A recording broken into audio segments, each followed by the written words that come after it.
இந்த மாதத்திற்காக தேவனுடைய வார்த்தையை தியானித்து நாம் ஆண்டவருடைய பலனை பெற்றுக்கொள்ளப் போகிறோம். 143வது சங்கீதம் 10வது வசனம்.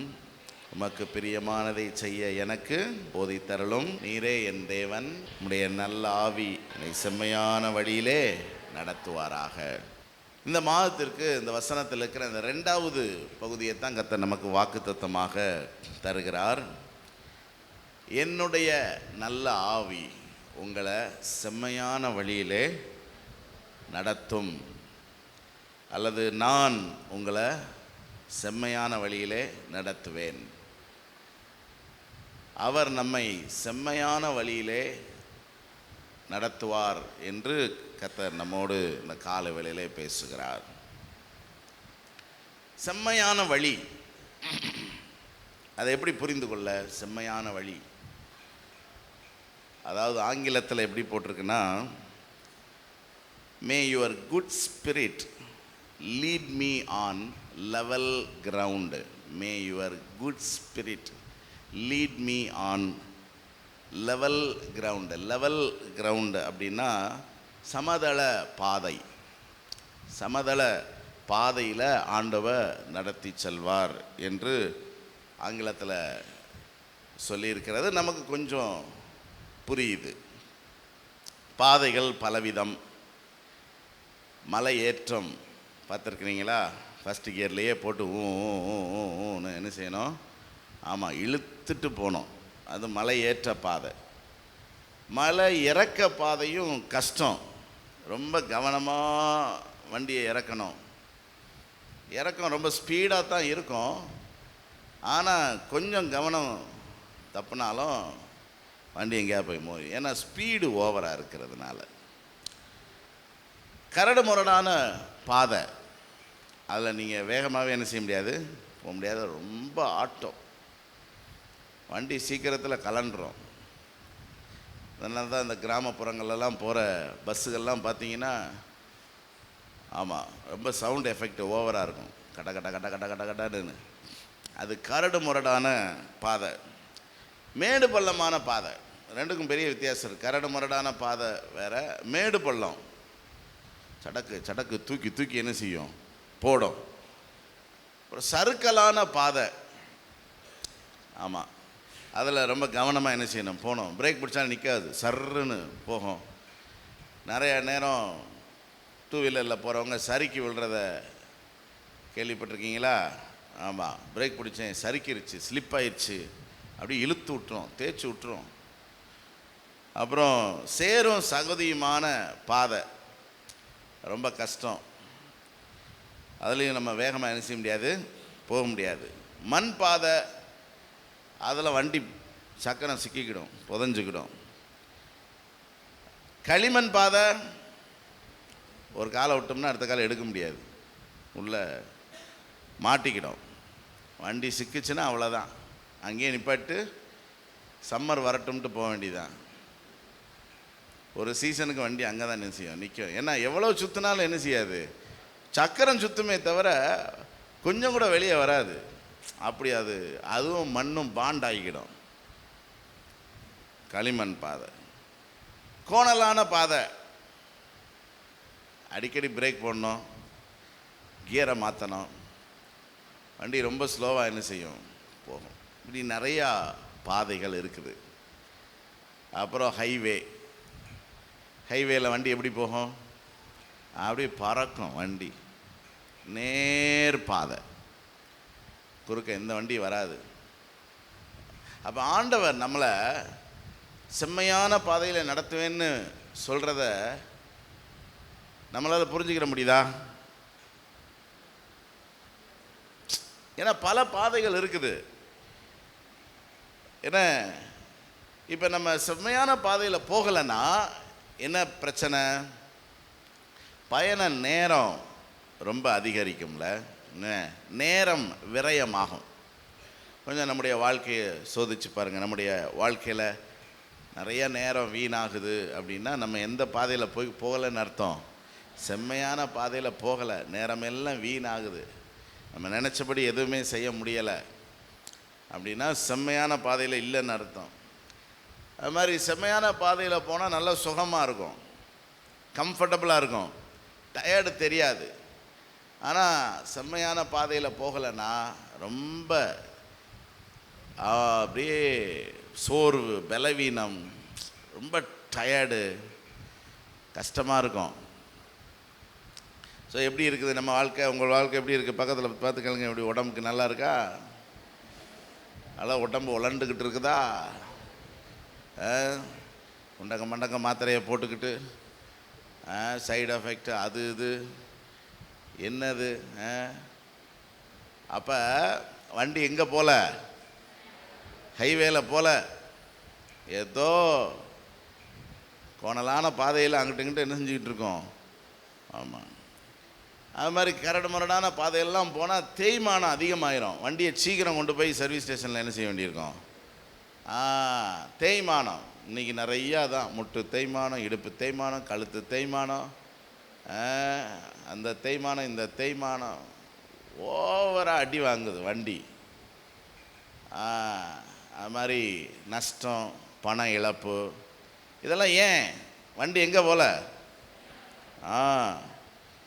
அது மாதிரி நீங்கள் செம்மையான பாதையில் போனால் தான் கேரண்டியான ஒரு பயணம், நம்ம நிச்சயம் போய் சேருவோம் அப்படிங்கிற மாதிரியான பயணம். நம்ம பாட்டுக்கு களிமண் காட்டில் இறங்கிட்டோம்னு வச்சுக்கோங்களேன், கரிசல் காட்டில் இறங்கிட்டோம்னு வச்சுக்கோங்களேன், வண்டி வீடு போய் சேருமான்னு என்ன செய்யாது தெரியாது, வண்டி சிக்கிக்கிடும். ஆமாம், அப்போ செம்மையான பாதையில் நம்ம நடக்கணுங்கிறதுனுடைய முக்கியத்துவத்தை நீங்கள் கொஞ்சம் யோசிச்சு பாருங்கள். இப்போ ஆண்டவர் நம்மளை செம்மையான பாதையில் நடத்துவேன் அப்படின்னாருன்னா அது எவ்வளோ பெரிய காரியங்கிறத முதல்ல நம்ம யோசிக்கணும். எவ்வளோ தேவையான விஷயம்.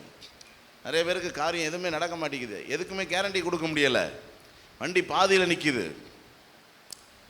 எல்லாத்துக்கும் மேலே பயணம் சந்தோஷமாக இருக்கணும். எத்தனை பேர் சந்தோஷமாக இருக்கிறீங்க? பக்கத்தில் திரும்பி பாருங்கள், சந்தோஷமாக இருக்கீங்களா? வாழ்க்கை எப்படி இருக்கணும்? ஆமாங்க, ஒரு நடைப்பெணமாக என்ன செய்யக்கூடாது. அதுக்கு என்ன தேவைன்னா செம்மையான வழியில் என்ன செய்யணும், போனால் தான் சந்தோஷமாக இருக்க முடியும். இப்போ பவுல் சொல்கிறாரு சந்தோஷமாக இருங்கள்னு, ஜெயிலில் இருந்துக்கிட்டு சொல்கிறாரு. என் நிலைமையிலும் சந்தோஷமாக இருங்கங்கிறாரு. அவருக்கு என்ன பிரச்சனை? ஊழியத்தில் தான். அது பிரச்சனையே கிடையாது, புரியுதா? அதாவது தேவன் நமக்கு நியமித்த பாதை செம்மையான பாதை தான். அதில் எவ்வளவு மரண போராட்டங்கள் இருந்தாலும் நம்ம பயப்பட வேண்டிய அவசியமே கிடையாது. ஆனால் தேவன் நமக்கு நியமிக்காத பாதையில் போகிறது தான் பிரச்சனை. அது எவ்வளவு ராஜபாதையாக இருந்தாலும் சரி, வண்டி கவுந்துடும். ஸோ செம்மையான பவுல் அந்த தேவன் தனக்கு நியமித்த ஓட்டத்தில் ஓடினதுனால அவருக்கு சந்தோஷம் இருந்துச்சு. பாடுகளை பற்றி அவருக்கு ஒரு பிரச்சனையும் இல்லை. ஆமாம், ஸோ இன்றைக்கி நிறையா நேரங்களில் நமக்கு எல்லாமே நல்லா தான் இருக்குது, ஆனால் மனசில் சமாதானம் இல்லை, சந்தோஷம் இல்லை. என்ன சில நேரம் எனக்கெல்லாம் அப்படி தான் ஆச்சரியமாக இருக்குது. என்னையா இல்லை, ஆனால் ஏன் இப்படி கஷ்டப்படுறாங்க, சந்தோஷம் இல்லாமல் இருக்கிறாங்கன்னு. வண்டி எங்கே போனோம்? செம்மையான பாதையில் போனோம். ஒரு வசனத்தை வாசிப்போம். நீதிமொழிகள் 16:17 பாருங்களேன். நீதிமொழிகள் 16:17, தீமையை விட்டு விலகுவதே செம்மையானவர்களுக்கு சமனான பாதை. பாருங்க, எது செம்மையான பாதை, எது சமனான பாதை? தன் நடைகளை கவனிக்கிறவன் தன் ஆத்மாவை. இப்போ நம்ம ரொம்ப ஜாக்கிரதையாக இருக்கணும். எது சரி எது தவறுங்கிற தெளிவு நமக்கு வேணும். அப்படியே நம்ம ஸ்ட்ரைட்டாக என்ன செஞ்சுட்டே இருக்கக்கூடாது, போயிட்டே இருக்கக்கூடாது. எது சரி எது தவறு கவனித்து நம்ம நடக்கணும். அதுதான் செம்மையானவர்களுக்கு சமனான பாதை.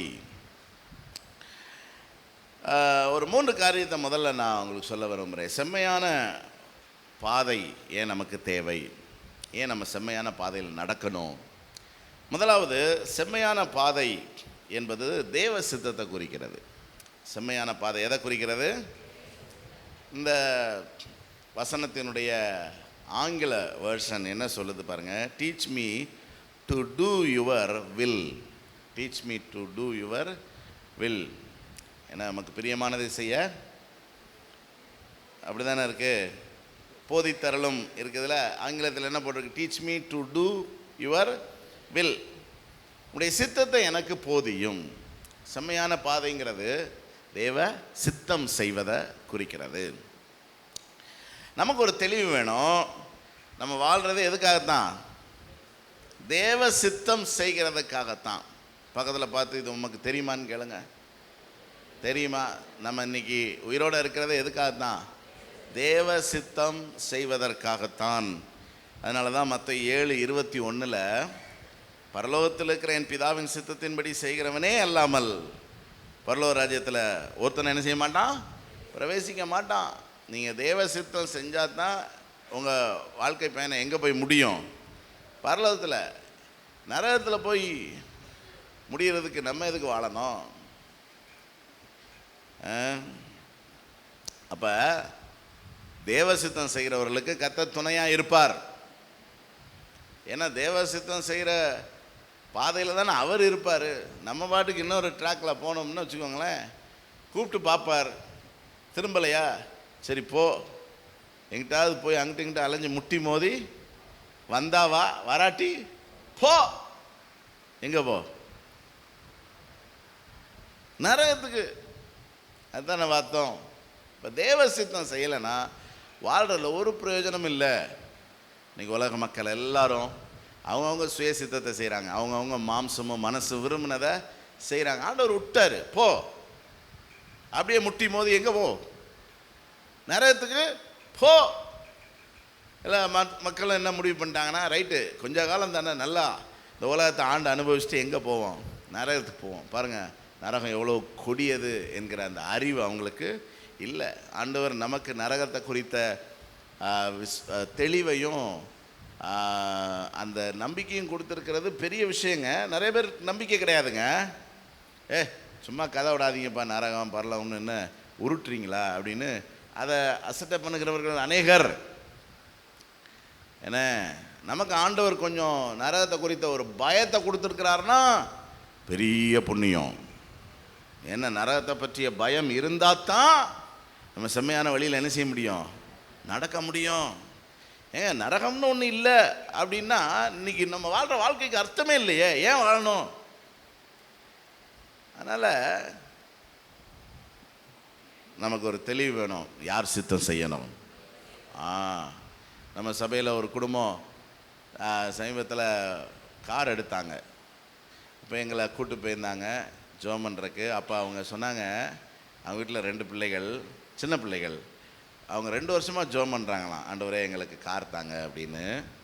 ஆனால் குடும்ப ஜெபத்தில் எப்படி ஜெபம் பண்ணுவாங்களான்னா, அந்த கடைசி பிள்ளை சின்ன பிள்ளை ஜெபம் பண்ணுறதா சொன்னாங்க, ஆண்டவரே எங்களுக்கு கார் வேணும், எங்களுக்கு கார் வாங்கணும்னு ரொம்ப ஆசை, ஆனாலும் எங்கள் சித்தம் அல்ல, உமக்கு எப்போ சித்தமோ அப்போ தாங்க அப்படின்னு அந்த பிள்ளை. பாருங்கள், சின்னதுலேயே அந்த பிள்ளைக்கு ஒரு தெளிவு இருக்குது.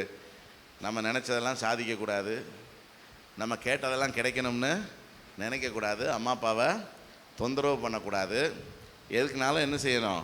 ஜெபிக்கணும். ஜெபம் பண்ணிட்டும் கிடைக்கும்னு வானத்தையே என்ன செஞ்சுக்கிட்டு இருக்கக்கூடாது, பார்த்துக்கிட்டு இருக்கக்கூடாது. அவருக்கு சித்தமான நேரம் அவர் என்ன செய்வார்? நமக்கு தருவார், செய்வார். அவர் காது இருக்கா இல்லையா? அப்போ அவர் நம்ம ஜெபத்தை கேட்குறாரா இல்லையா? கேட்குறாங்கிறக்க என்ன விசுவாசம்னா, சரி கேட்டார்ல, அவர் சித்தமான நேரம் செய்வார், சித்தம் இல்லாட்டினா செய்யாமலும் இருப்பார். என்ன சொல்கிறீங்க? பாருங்கள், ஏன் ஜெபமெல்லாம் அதுதான். ஆண்டவரே உமக்கு எதெல்லாம் சித்தம் இல்லையா அதெல்லாம் என்ன செஞ்சுருங்க, காலி பண்ணி விட்ருங்க, நீங்களாக பார்த்துருங்க. எனக்கு நமக்கு போதுமான அளவுக்கு அறிவு கிடையாது, ஒத்துக்கிடணும். அதனால் நீங்களாக பார்த்து எதெல்லாம் உமக்கு சித்தம் இல்லையோ, அதனால் என் வாழ்க்கையில் நான் இழந்தவைகளை குறித்தோ, நஷ்டப்படுறதை குறித்தோ, நடக்காததை குறித்தோ, கிடைக்காததை குறித்தோ, அல்லது ஏமாற்றப்படுவதை குறித்தோ நான் கவலைப்படவே மாட்டேன். ஏன்னா யார் சித்தப்படி நடக்குது? தேவ சித்தப்படி நடக்குது. ரைட்டு. இது ரொம்ப ஒரு பழைய பாட்டு உண்டு, தேவையில்லாததை உன்னின்று அகற்றும் போது கலங்கிடாதே மகனே, உன்னை தோளில் சுமப்பேன் என் மகனே. தனிமையாய் அழுகின்றாயோ, உன்னை அழைத்தவர் நான் அல்லவோ, கலங்கிடாதே மகனே, உன்னை தோளில் சுமப்பேன் மகனே அப்படிங்கிறதான் பல்லவி. இந்த ஸ்டான்ஸால் ஒரு லைன் ரொம்ப அழகாக வரும். தேவையில்லாததை உன்னிடத்திலிருந்து அகற்றும் போது நீ என்ன செய்யாத, கலங்காத. கர்த்தரை ஸ்தோத்திரம் பண்ணு. நம்ம தேவன் நல்லவர்னு எத்தனை பேர் விசுவாசிக்கிறீங்க? ஆமாம். இதை கேள்விப்பட்டிருப்பீங்கன்னு நான் நினைக்கிறேன். எது நடந்ததோ அது நன்றாகவே நடந்தது, எது நடக்கிறதோ அது நன்றாகவே நடக்கிறது, எது நடக்க இருக்கிறதோ அதுவும் நன்றாகவே நடக்கும். உன்னுடையதை எதை இழந்தாய், எதற்காக நீ அழுகிறாய்? எதை நீ கொண்டு வந்தாய், அதை நீ இழப்பதற்கு? எதை நீ படைத்தாய், அதை வீணாக்குவதற்கு? எதை நீ எடுத்துக்கொண்டாயோ அதை பரலோகத்திலிருந்து தான் நம்ம என்ன செஞ்சுருக்கோம், எடுத்து கொண்டிருக்கிறோம். இங்கிருந்து எடுக்கப்பட்டது. எதை கொடுத்தாயோ அதுவும் எங்கே தான் போகுது, பரலோகத்துக்கு தான் பலனா என்ன செய்யுது. எதை கொடுத்தாயோ அது இங்கேயே கொடுக்கப்பட்டது. எது இன்று உன்னுடையதோ அது நாளை மற்றொருவருடையது, மற்றொரு நாள் அது வேறொருடையது ஆகும். பாருங்கள், உலகத்தானே இவ்வளோ தெளிவாக பேசுகிறான். இது எல்லாமே வேதத்தில் இருக்கிற சத்தியங்கள் தான். அதனால் நம்ம எதில் ரொம்ப கவனமாக இருக்கணும்? தேவ சித்தம். எல்லோரும் சத்தமாக சொல்லுங்கள். ஆமாம். ரெண்டாவது, செம்மையான வழியில் நடப்பதை தேவன் எதிர்பார்க்கிறார். நம்ம செம்மையான வழியில் நடக்கணும்னு ஆண்டவர் எதிர்பார்க்கிறார். இந்த யூதா இஸ்ரவேல் ராஜாக்களுடைய வரலாறு இருக்குல்ல, 1 ராஜாக்கள் 2 ராஜாக்கள் 1 நாளாகமம் 2 நாளாகமத்திலாம் வரலாறு இருக்குது. அந்த வரலாறு முடியும் போது பார்த்திங்கன்னா ஆண்டவர், இப்போ உதாரணத்துக்கு 1 ராஜாக்கள் 15-11 ஆசா கர்த்தரின் பார்வைக்கு செம்மையானதை செய்தான்.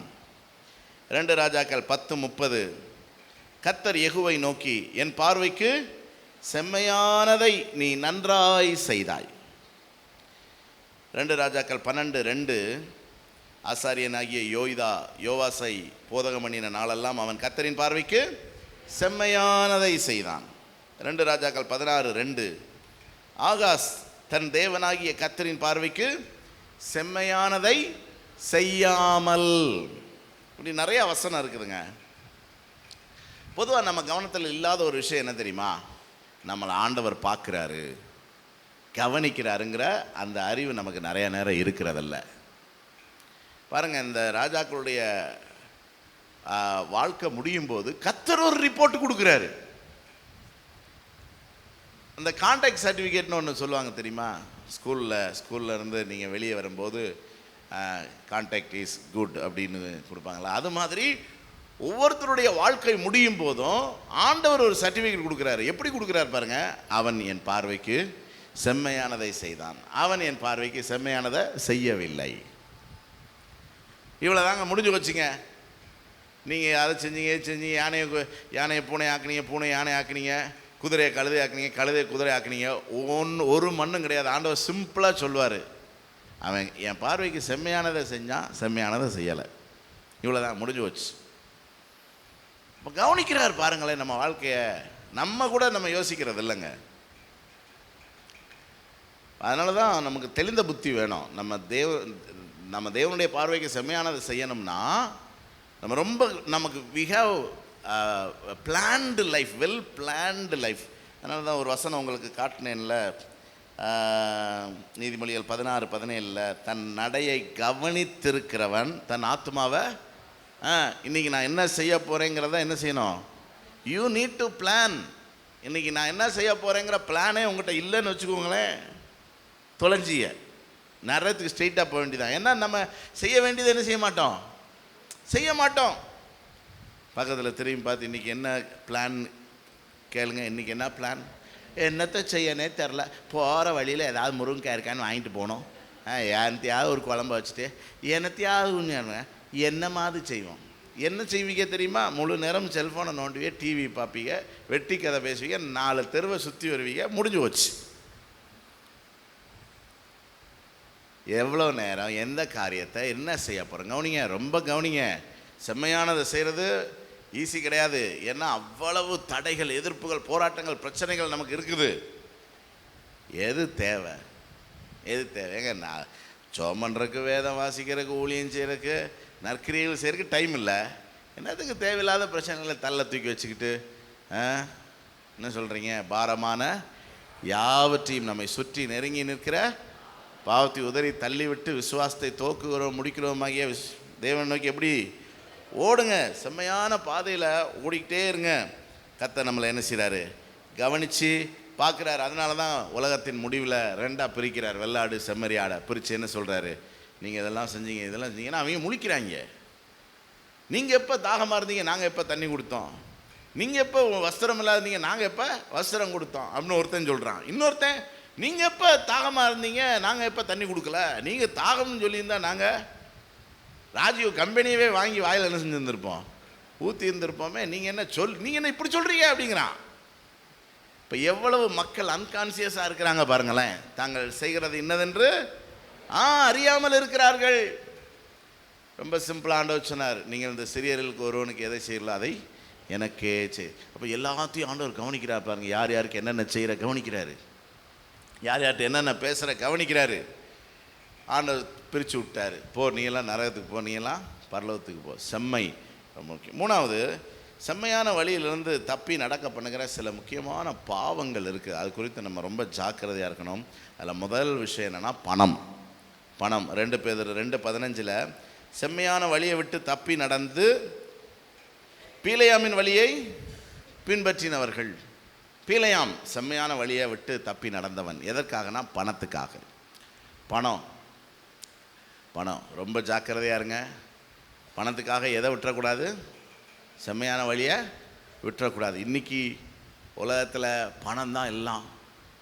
இன்றைக்கி மக்களுக்கு அந்த ஜீவனத்தின் பெருமைன்னு இருக்குல்ல, அப்படி இருக்கணும், இப்படி இருக்கணும், அவங்கள மாதிரி இருக்கணும், இவங்கள மாதிரி இருக்கணும், வீடு கட்டணும், கார் வாங்கணும், இப்படி உடுத்தணும், நடக்கணும், போகணும், வரணும், சம்பாதிக்கணும், சொத்து சேர்த்து வைக்கணும், அப்படி இப்படின்னு.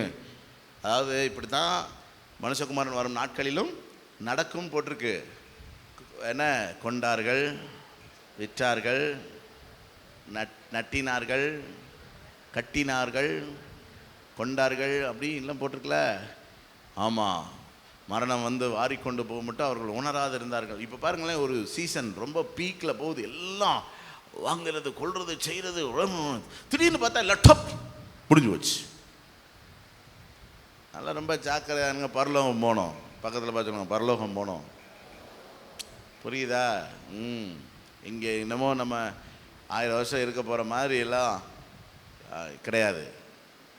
நம்ம கைக்கு நேரிடுகிறத முழு பலத்தோடு செய்வோம், அவ்வளோதான். மற்றபடி ரொம்ப ஜாக்கிரதையாக என்ன செய்யணும், இருக்கணும். பண விஷயத்தில் தப்பு பண்ணக்கூடாது.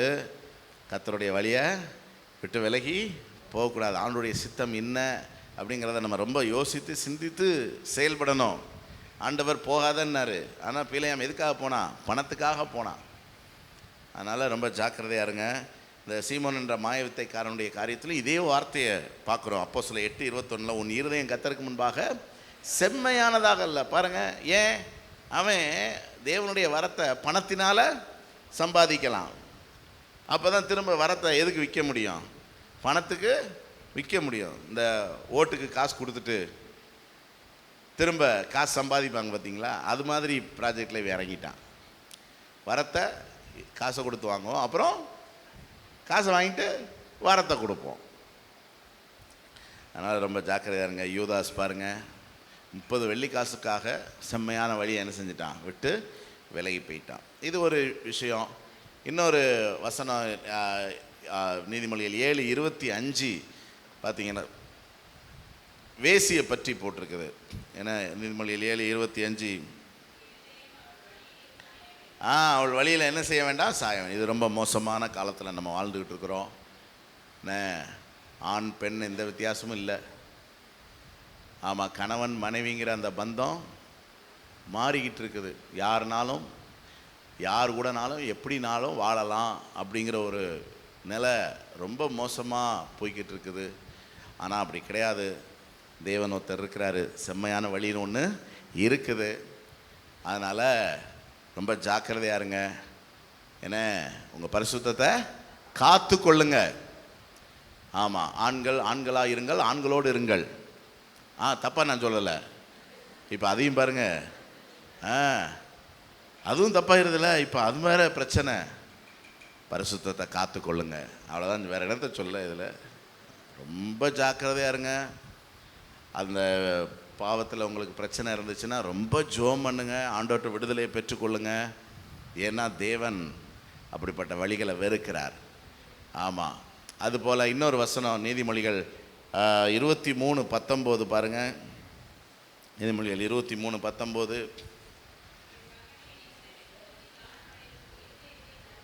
நல்வழியில் நடத்து. அடுத்த வசனம் போட்டிருக்கு, மதுபான பிரியனையும். மதுபானம் பெருந்தீனி, அதுவும் இன்றைக்கி இருக்கிற ஒரு பெரிய பிரச்சனை. மதுபானம் பெருந்தீனி, அந்த வழி வேண்டாம். ஆமாம், அதுவும் பயங்கரமான முடிவை ஏற்படுத்தும். ஸோ 3 காரியங்களை நம்ம பார்த்துருக்குறோம். செம்மையான இருதயங்கிறது தேவ சித்தத்தை செய்கிறது.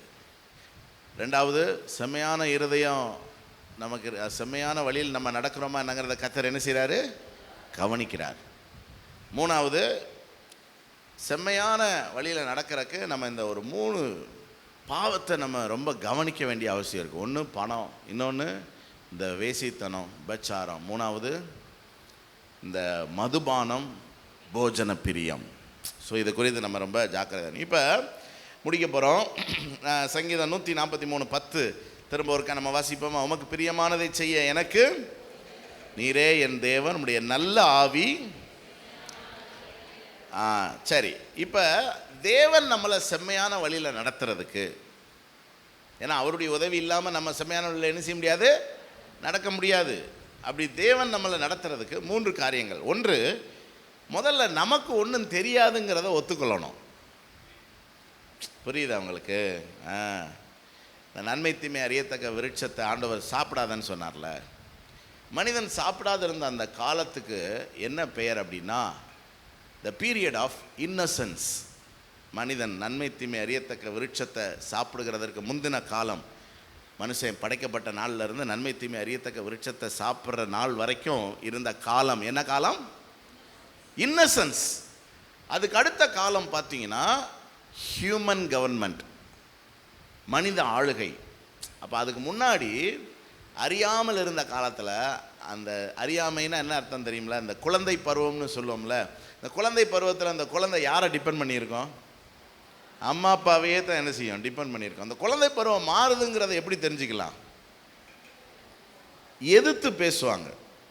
உங்களுக்கு தெரியாது, எல்லாத்துக்கும் ஒரு கமெண்ட்டு கொடுப்பாங்க. அதான் அந்த குழந்தை பருவம் மாறுறது. அப்படி தான் இந்த ஆதாம் ஏவாள் எதிர்த்து பேச ஆரம்பித்தாங்க. என்ன பேசுனா? ஆதாம், நீர் எனக்கு தந்த ஸ்திரீயானம். நம்மகிட்ட கேட்டேன் நான் கல்யாணம். இதை நீ அன்னைக்குள்ள சொல்லியிருந்திருக்கணும். அன்னைக்கு ஒன்றும் தெரியாத பால் குடிக்கிற பப்பா மாதிரி நல்லா இருக்கா நல்லா இருக்கா அப்படின்னா, இன்றைக்கி என்னமோ அப்படின்னா பிரச்சனை என்னென்னா இவனுடைய இன்னசென்ஸ் பயிற்சி.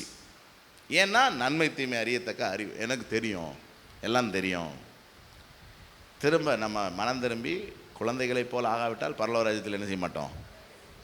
திரும்ப அந்த பீரியட் ஆஃப் இன்னசென்ஸ்க்கு வரோம். ஆண்டவரே எனக்கு ஒன்றும் தெரியாதுப்பா, நீங்கள் தான்ப்பா எனக்கு எல்லாம் சொல்லித்தரணும் அப்படின்னு டோட்டலாக தேவனை சார்ந்து கொள்ள வேண்டும். 2வது, பரிசுத்த ஆவியானவரை பெற்றுக்கொள்ளணும்.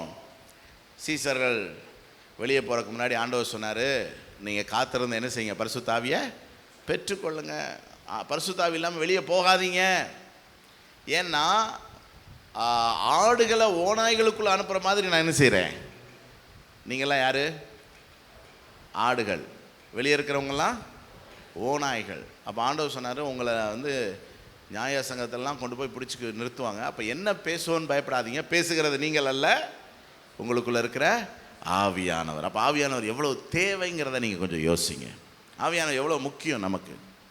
ஏன்னா அந்த உலகத்தில் சர்வை பண்ணுறதுக்கு யாருடைய உதவி தேவை? எது செம்மையான வழின்னு அவர் தான் நம்மளுக்கு போதித்து அவர் தான் நம்மை நடத்த முடியும். ஆவியானவர் தேவை. அபிஷேகத்தை பெற்றுக்கொள்ளணும், ஆவியில் நிரம்பி நல்லா ஜெபிக்கணும். கடைசியாக 3வது, அவருடைய வார்த்தைக்கு நம்மை அர்ப்பணிக்கணும். Commit your self. ஆண்டவர் நம்மோட பேசுவார், அந்த வார்த்தைக்கு நம்மளை என்ன செய்யணும்? அர்ப்பணிக்கணும். இப்போ சில நேரத்தில் எங்கள் குடும்பத்தில் உட்காந்து நாங்கள் எல்லாம் பேசிக்கிட்டு இருப்போம்ல, நிறைய நேரம் விசுவாசிகள் உடைய காரியங்களாக எங்கள் வீட்டுக்கு வந்து பேசிக்கிட்டுலாம் இருப்பாங்க. அதுக்கு நாங்கள் பல மணி நேரங்கள் செலவு பண்ணுவோம். இப்போது ஒரு நாள் நகைச்சுவையாக பிள்ளைகள் சொன்னாங்க, இதுக்கெல்லாம் பரிகாரத்துக்கு நம்ம ஆண்டவர்கிட்ட ஒரு மைக்கை செட் பண்ணி விட்டுறணும் அப்படின்னாங்க. அதாவது புரியுதா உங்களுக்கு? ஆமாம். அப்போ நான் சொன்னேன், ஆண்டவருக்கு மைக்கு தேவையில்லை. ஆண்டவர் என்ன செய்கிறாரு? பேசிக்கிட்டே தான் இருக்கிறார். நமக்கு தான் இயர்ஃபோன் என்ன செய்ய வேண்டியிருக்கு? நம்ம அவர் என்ன சொல்கிறாருன்னு என்ன செய்கிறதில்ல, கேட்குறதில்ல. அதுதான் பிரச்சனை. அவர் பேசிக்கிட்டே தான் இருக்கிறார், நம்ம கவனிக்கிறதில்ல. நமக்கு தேவை ஒரு கமிட்மெண்ட். ஆண்டவரே நீங்கள் சொல்லுங்கள், நான் செய்கிறேன். நீங்கள் என்ன சொன்னாலும் நான் செய்கிறேன். ஆமாம், அந்த இடத்துக்கு நம்ம வந்துட்டோம்னா நிச்சயமாக நம்மளை கர்த்தர் செம்மையான வழியில் என்ன செய்வார்? செம்மையான வழி அவசியம்னு எத்தனை பேர் உணர்றீங்க? செம்மையான வழியில் நடக்க பரிசுத்த ஆவியான தேவைன்னு எத்தனை பேர் உணர்றீங்க? செம்மையான வழியில் நடக்கிறதுக்கு நம்ம டோட்டலாக தேவனை சார்ந்து இருக்கணுங்கிறத எத்தனை பேர் புரிந்து கொண்டீங்க? மே மாதம் ஆண்டவர் நம்மளை செம்மையான பாதையில் நடத்துவேன்னு சொல்லியிருக்கிறாரு. ஒப்பு கொடுத்து பாருங்கள். இந்த மாதம் நிச்சயமாக நன்மையை நம்ம என்ன செய்ய முடியும்? காண முடியும். நம்ம நேர் வழியாய் நடத்துகிற ஒருவேளை இத்தனை காலமும் நீங்கள் சுற்றி இருந்திருக்கலாம். ஆனால் நீங்கள் ஒப்பு கொடுத்து பாருங்கள், இந்த மே மாதம் அற்புதம் நடக்கும். இந்த மே மாதம் இதுவரை காத்திருந்த நன்மைகள் நமக்கு என்ன செய்யும்? கிடைக்கும். எத்தனை பேர் விசுவாசிக்கிறீங்க? எல்லாரும் எழுந்து நின்று ஜெபம் பண்ணுவோமா? ஹல்லேலூயா. நீர் சொன்னால் போதும் செய்வேன், நீர் காட்டும் வழியில் நடப்பேன், பாதம் ஒன்றே பிடிப்பேன் என் அன்பு இயேசுவே. நீர் சொன்னால் போதும் செய்வேன், காட்டும் வழியில் நடப்பேனும், பாதம் ஒன்றே பிடிப்பேன் அன்பு இயேசுவே. ஆராதனை இயேசுவுக்கே, ஆராதனை இயேசுவுக்கே, ஆராதனை இயேசுவுக்கே, ஆராதனை. நீ சொன்னால் போதும், சொன்னால் போதும். நல்லா ஒப்பு கொடுத்து பாடுங்க. ஆமாண்டவரே, அன்பு இயேசு, நீ சொன்னால் போதும், நீர் காட்டும் வழியில். ஆமென் ஜீசஸ். எல்லா கரங்களை தட்டி ஆவியில நிரம்பி, நல்ல அபிஷேகத்துல நிரம்பி ஜெபம் பண்ணுங்க. பரிசுத்த ஆவி நமக்கு தேவை. பரிசுத்த ஆவியானுடைய உதவி நமக்கு தேவை. பரிசுத்த ஆவியானுடைய உணர்வு நமக்கு தேவை. பரிசுத்த ஆவியானவருடைய நடத்தல் நமக்கு தேவை. ஓ ராபா லா ரா ஷகா லா ராமா ராதா லா ராமனோ. ஆண்டவரே, எங்களை ஒப்பு கொடுக்குறோம்ப்பா. எங்களை நீங்க நடத்துங்க, நீங்க நடத்துங்க, நீங்க நடத்துங்க, நீங்க நடத்துங்க. ஓ ரா லா ராகா ராபா ராஷா லா ராதா லா ராமா ராதா லா ரதியாந்தா ரபல பர தல ரம நமல பர தல ரம நன தல ரம நன தல ரக தரனமா. ஆமாம், மனிதர்களுடைய சத்தத்துக்கு செவி கொடுக்க மாட்டேன்னு சொல்லுங்க ஆண்டவர்கிட்ட. ஆண்டவரே, மனிதருடைய சத்தத்துக்கு செவி கொடுக்க மாட்டேன், உங்கள் சத்தத்துக்கு தான் நான் செவி கொடுப்பேன் ஆண்டவரே. ஓ, என் மாம்ச உணர்வுக்கு நான் செவி கொடுக்க மாட்டேன், உங்கள் சத்தத்துக்கு தான் நான் செவி கொடுப்பேன் ஆண்டவரே. ஹல்லேலூயா. பிசாசினுடைய எந்த தூண்டுதலுக்கும் நான் இடம் கொடுக்க மாட்டேன் ஆண்டவரே. உங்கள் சத்தத்துக்கு தான் நாங்கள் செவி கொடுப்போம். ஹல்லேலூயா, ஹல்லேலூயா, ஹல்லேலூயா, ஹல்லேலூயா. ஓ ரபாபா லா ராஷா பலம ரக்கர பலரத லரம நடதல ரபலபர தலரம நடதல ரகதனமா. நல்ல பிதாவே, இந்த மே மாதம் எங்களை நீங்கள் செம்மையான வழியில் நடத்துவேன்னு வாக்கு கொடுத்துருக்கிறதற்காக ஸ்தோத்திரம். நாங்களும் ஆண்டவரே கொஞ்சம் இன்னசென்ட்டாக உங்களை டோட்டலாக டிபெண்ட் பண்ணி வாழ்கிறதுக்காக எங்களை அர்ப்பணிக்கிறோம் ஆண்டவரே. அப்பா, உங்கள் வார்த்தைக்கு செவி கொடாமல் கடந்த காலங்களில் நாங்கள் சுற்றி திரிந்தது உண்டு. ஆனால் இப்போ எங்களை ஒப்பு கொடுக்குறோம். இந்த மே மாதம் ஆண்டவரே, உங்கள் வழியில் நடந்து உங்கள் ஆசீர்வாதங்களை நிறைவாய் சுதந்திரித்து கொள்ள கத்த கிருபை செய்யும். நீர் எங்களுக்காக ஒரு பாதை வைத்திருக்கிறீர் ஆண்டவரே. அந்த பாதையில் எங்களுக்கு தேவையான எல்லாமே இருக்கிறது ராஜா. அந்த பாதையில் நாங்கள் நடக்க உதவி செய்வோம். ஒருவேளை யாராவது அங்கங்கே அலைஞ்சிக்கிட்டு இருந்தாங்கன்னா, கரெக்டாக நாங்கள் நடக்க வேண்டிய பாதை, எங்களுக்கென்று நியமிக்கப்பட்ட அந்த பாதையில் இந்த மாதம் கொண்டு வந்து நிறுத்துங்க. எங்கள் சபையில் இருக்கிற அத்தனை பேரையும் அவரவருக்கான பாதையில் கத்த கொண்டு வந்து நிறுத்தி ஆண்டவரே நேர்வழியாய் நடத்தி செல்லும்படி நாங்கள் ஜெபிக்கிறோம். ஆசீர்வதியும் இந்த மாதம் முழுவதும் நீர் எங்களோடு கூட வருகிறதற்காக ஸ்தோத்திரம். உங்கள் வழியில் நடக்கும்போது நிச்சயமாக நீங்கள் எங்கள் கூடவே இருப்பீங்கிறத நாங்கள் அறிந்து கொண்டோம். இந்த மாதம் பெரிய காரியங்களை கர்த்தர் செய்வீராக. ஆசீர்வதியும். இயேசுவின் நாமத்தில் ஜெபிக்கிறோம் எங்கள் ஜீவனுள்ள நல்ல பிதாவே.